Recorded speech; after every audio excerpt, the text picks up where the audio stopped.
A man in the shadows, a predator who walked among families, friends, neighbors.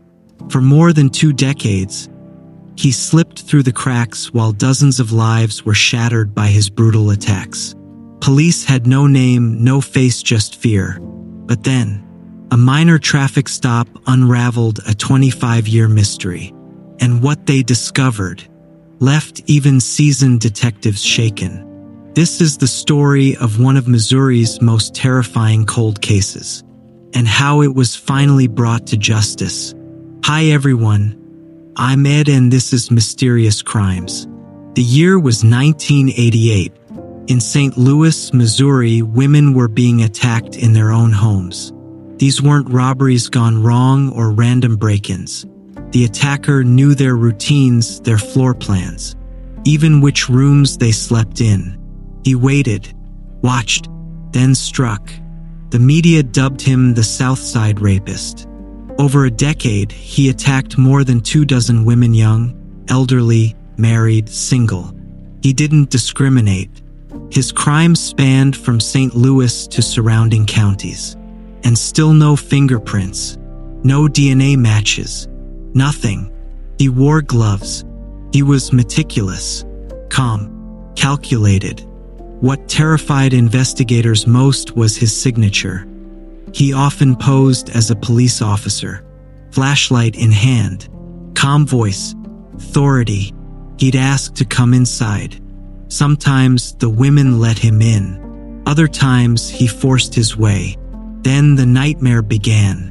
I remember his breath, how calm he was.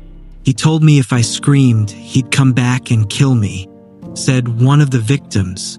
From 1988 to 1998, he was a ghost. Victims gave varying descriptions. Investigators had little more than a list of attacks and a growing sense of dread.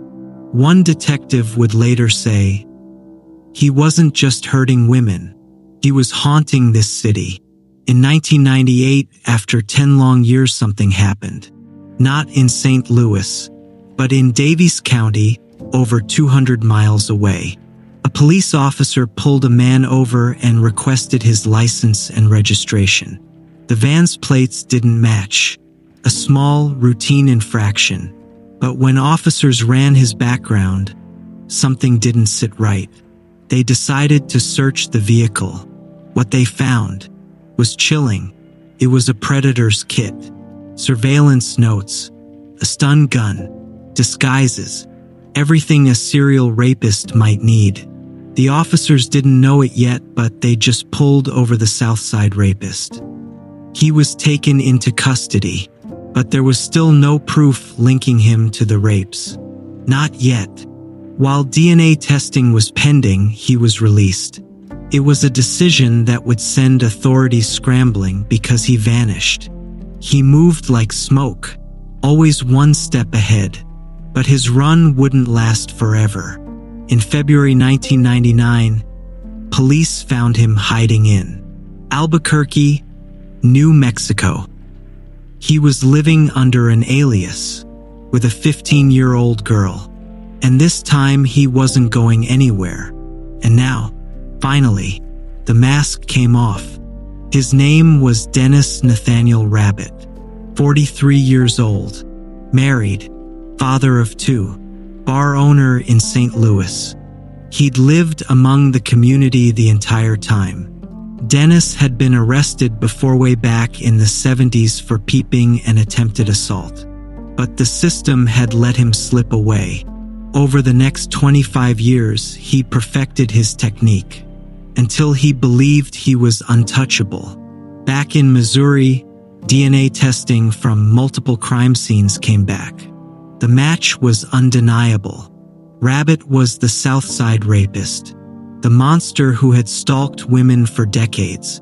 In court, Rabbitt pled guilty to 49 charges: rape, sodomy, burglary, and robbery. His victims, some now mothers and grandmothers, sat in the courtroom as he was sentenced to 6 life terms without parole. He showed no remorse, but for the first time in decades, the city could breathe again. Many victims never spoke publicly. Some did. One said, "He tried to break me, but I survived, and now he rots in a cell."